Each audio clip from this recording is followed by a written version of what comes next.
Hi everybody and welcome back. My name's Alison, the online piano and the online violin tutor.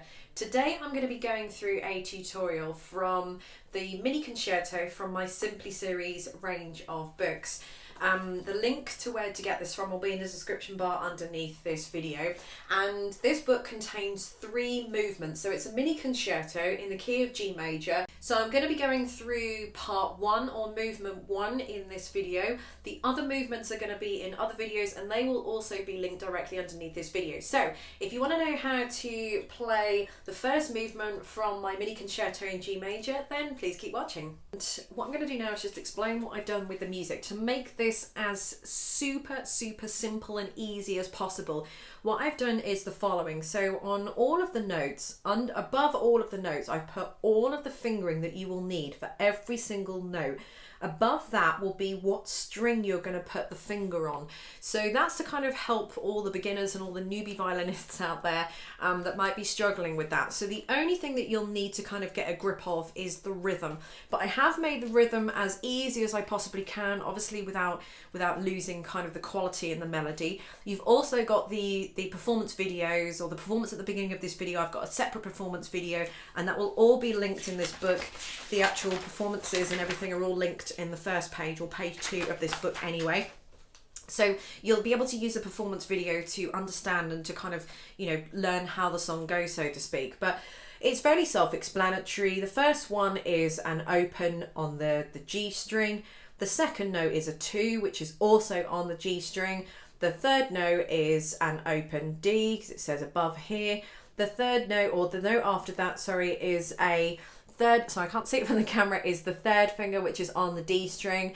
And then we've got an open A, and the next note is a 1, and all of these notes here are still on the A string until you get to the D. So you kind of get what I mean. So all the pieces all the way through are exactly the same as this. So this is as easy as I could possibly get it for you. When you get the book, you'll get the full violin performance, so you can hear it for yourself anyway in an MP3. You'll get the backing track at that speed, but you will also get a slower backing track as well, like a practice speed to help you with. So I'm just going to go through the main difficulties. I think if I just play a little bit for you so you can see.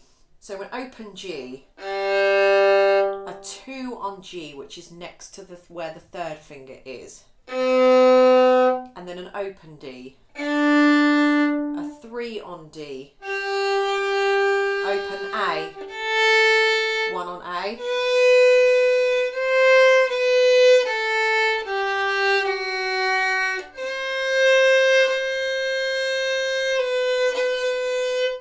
So the very first difficulty that I think you'll come to is in bar 7, where you've got the 2 second fingers that you're going to be playing at the end of that bar. So you've got a second finger on the D string, which is an F, or an F sharp in this case, and a second finger on the A. Now the reason why that's difficult is because you're going to have to do a little bit of jiggery pokery here. So the second finger on the first of the 2 fingers, or the penultimate second finger in that bar, I know it's getting really confusing. So the second finger that you play on the D is going to be stretched. It's going to be right next to that third finger dot. But then when you're doing the second finger, which is on the A string, or the last note in the bar, it's all of a sudden on the A string and it's back. So can you see that? So for the F, or the penultimate second finger in that bar, it's here, it's in its stretched position, and then it's immediately back. So all you do is just quickly just slide your finger back. So it's easy because you're just sliding back.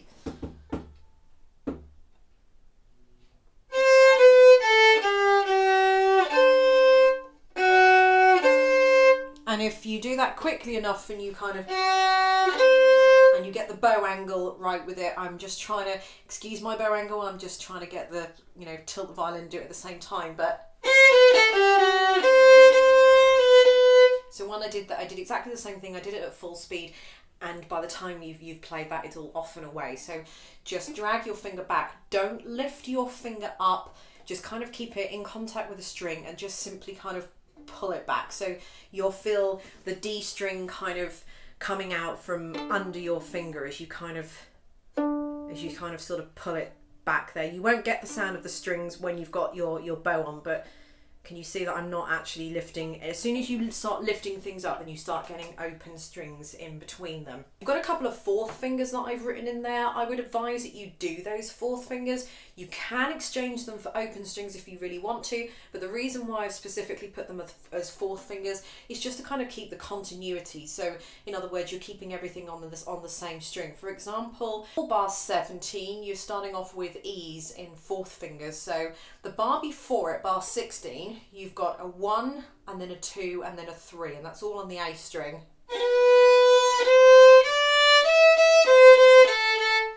If you do those as open E's, you're starting on the A string, and then you're doing those open E's on the E string, and then you're going back to the A string. I mean, it does work and it sounds absolutely fine, but if you want to keep the continuity there, so you're not having to do any string crossings, then I would advise that you do a fourth finger there. Okay, looking at bar 29, you've got a D sharp in there with the fourth finger. So what you're going to have to do is stretch the third finger and the fourth finger. So you've got a B, which is second finger on G. You've got a stretched third finger, which is going to be just above that kind of, just above the third finger dot. And then you've got a fourth finger, so that's also going to be stretched. In other words, there's going to be like a finger's gap between the third and the fourth finger, and then you're moving on to a 1 on the D and then a 2 and so on. So it's going to be like this. Stretch, stretch.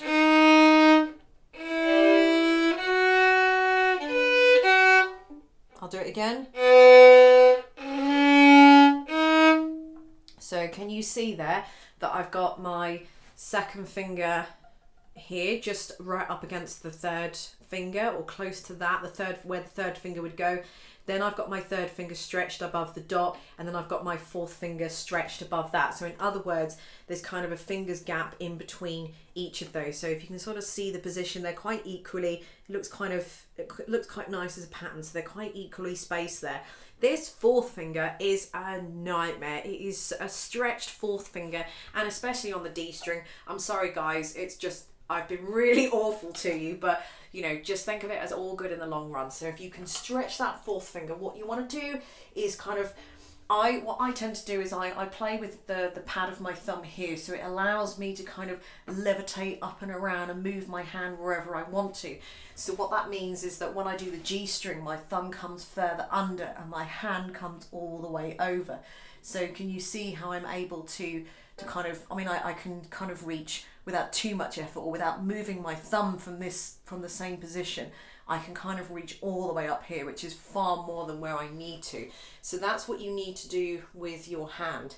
So have your thumb, don't have anything touching, you can up and lift. You don't have to have your fingers in on the previous notes that came before it.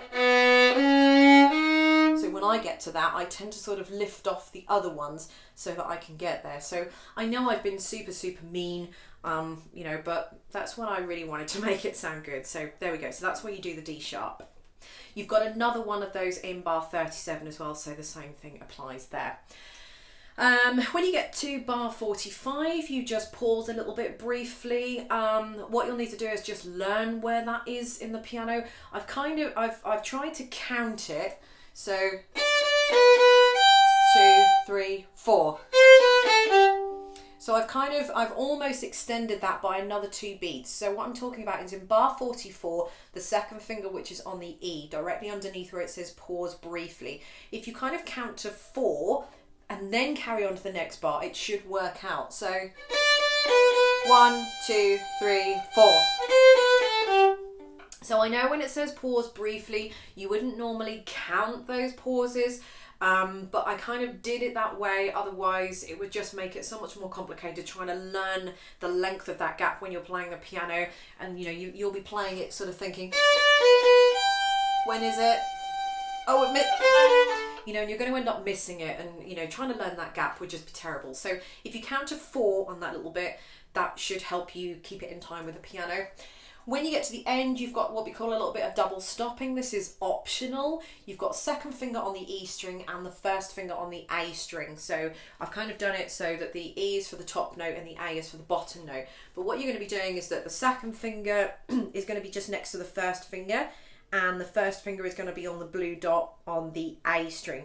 So can you see they're next door to each other, but they're sort of diagonal, aren't they? Because one is on the E string and one is on the B string. And they're crunched in right next door to each other. So we've got... And then what you need to do is just make sure that you're putting the bow, keep the bow nice and flat, and try and play both strings at the same time. That can be a little bit awkward because I know that most of you have been trying not to play any of the strings at any one time and just isolating them, and now you're being asked to do double stopping and play 2 strings at once, and I know it's kind of a bit contradictory and everything, but you know, it makes a good finale. But if you don't want to do that, you can just play the top note. Don't play the bottom note, or it won't finish because it's in G major, so it has to finish on G.